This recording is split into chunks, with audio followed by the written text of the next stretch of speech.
You may realize that over the years you became someone you don't even recognize because you spent so much time reacting to people, problems, and pain instead of choosing who you wanted to be. And now you feel tired shrinking every time others decide your value.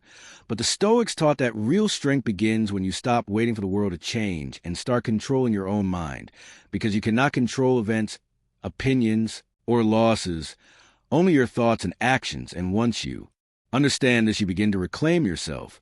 Since carrying other people's expectations, society's ideas of success, and fear of judgment slowly pulls you away from your true nature, and living against that inner truth makes you feel empty, which is why Epictetus said you should not explain who you want to become, but live it through your actions right now, even in chaos, because change does not need permission.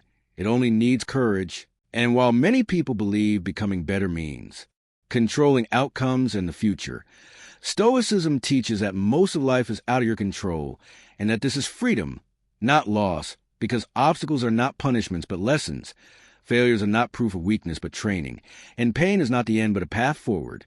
So when you stop resisting reality and accept life as it is, you can still grow, still rise, still become strong, knowing that you can fall without staying down, lose without being lost, and suffer without letting suffering define you.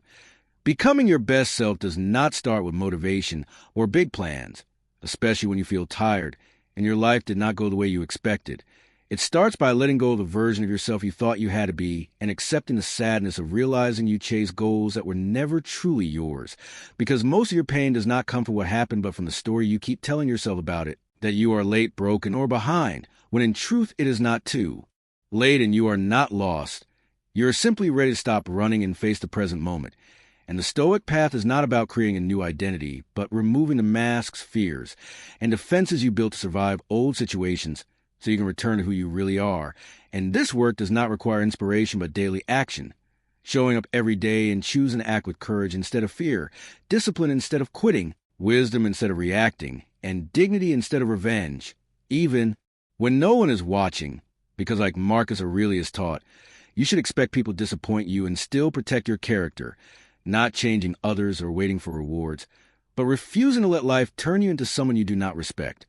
And when you live this way, you slowly stop needing approval, stop wasting energy on things you cannot control, and become calm, steady, and clear about what matters, even if others do not understand your peace, because the only opinion that truly stays with you is your own, and each moment becomes a new beginning where you choose to stand up again.